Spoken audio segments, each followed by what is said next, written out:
Hi, and welcome back. So, LinkedIn is said to be the social media platform for professionals. And if you are a health professional in private practice, you have probably tried to grow your practice by getting other health professionals to refer to you or become part of your referral network. And LinkedIn is said to be one of the best ways to connect with other professionals who have similar interests or specialties as you. But it's also one of the social media platforms that a lot of people are afraid of. I myself am not an expert in how to use LinkedIn, so I got a business strategist and coach, Claudia Liebenberg, to come in and speak to us about how you can show up authentically on LinkedIn. If you're new here, I'm Tasneem Abrahams. This is my channel where I share tips and tutorials for health professionals who want to start or grow profitable private practices in South Africa.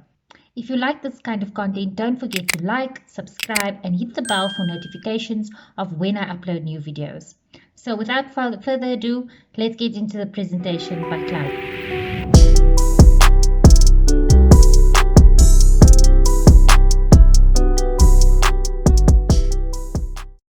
Hi, hello. I look forward to providing some insight for you into how simple it can be to shop on LinkedIn.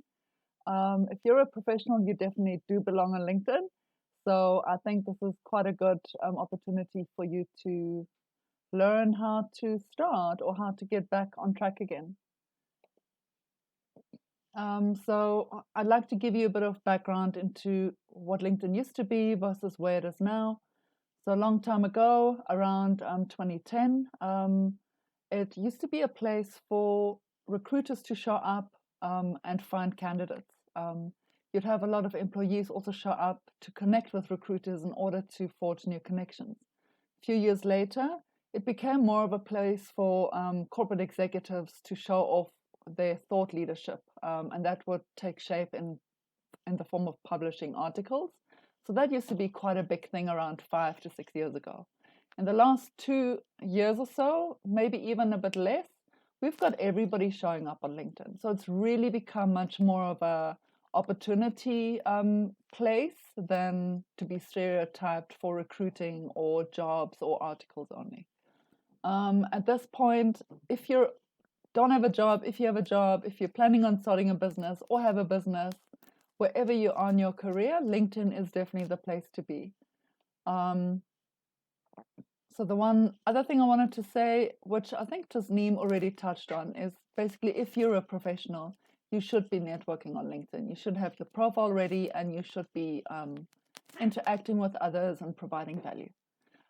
If you're supporting individuals as you are, and those individuals are working full time or have their own businesses, you should definitely be interacting on LinkedIn with them because that is where they'll see who you are, learn a little bit more about you, and just might actually take the opportunity to expand their network with you in it.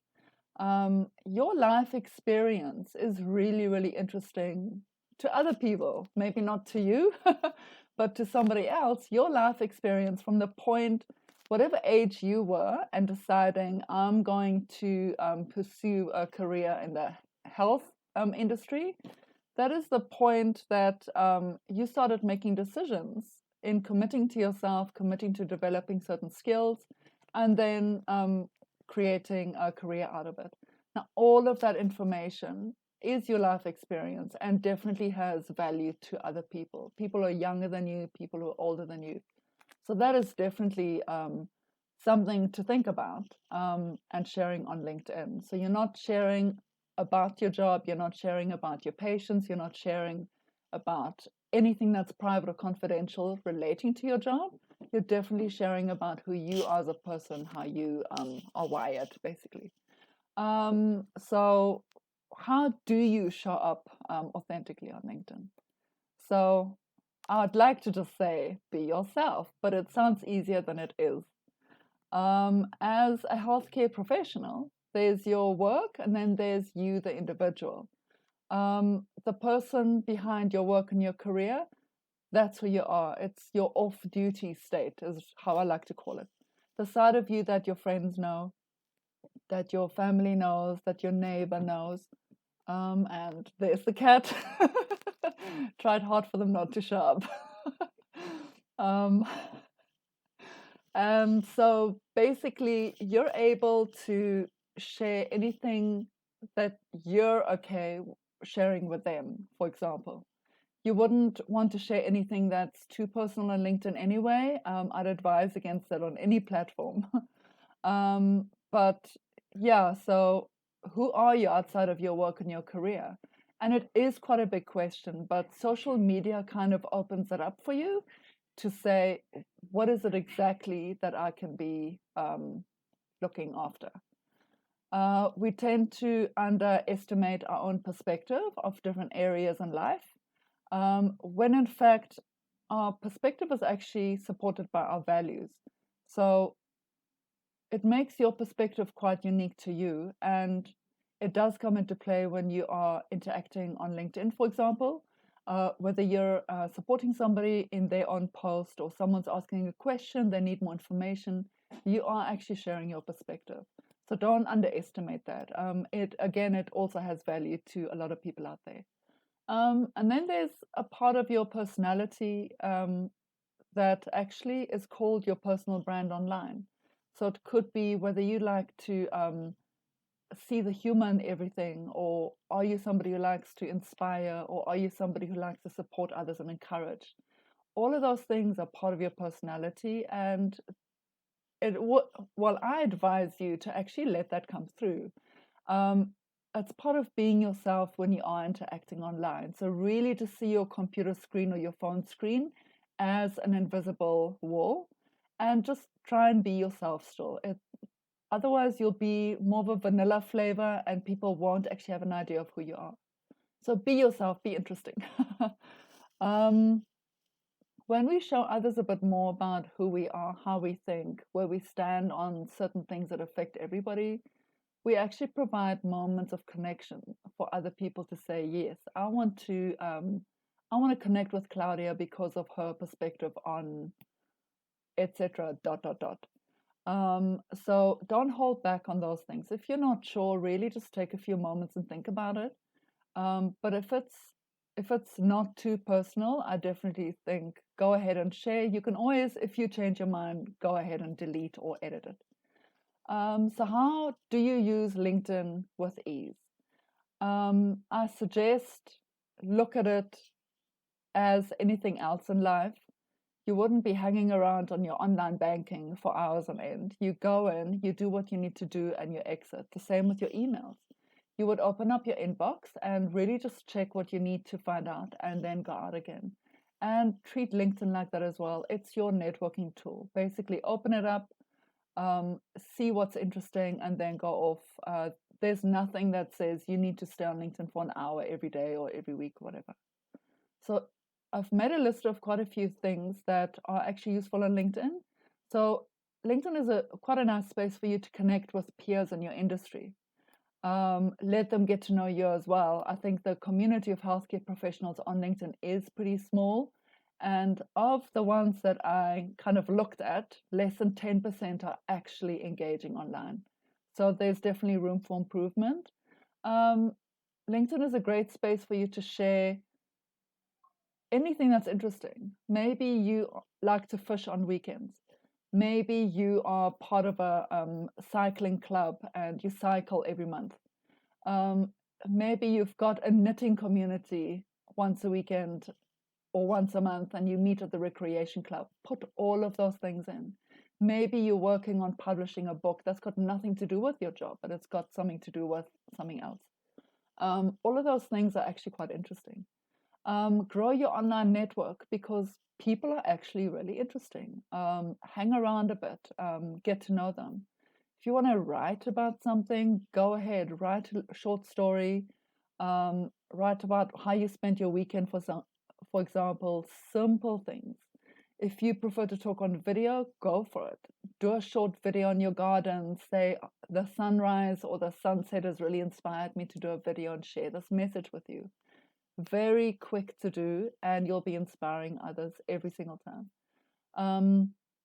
If you want to, for example, inspire the youth to say, this is how I made my decision to start my career, That's quite valuable as well. So if you'd like to share with matriculants, for example, how you got to choose your profession, then write a short story about it. You can do that in a post, or you can publish an article on LinkedIn and then share that for future purposes.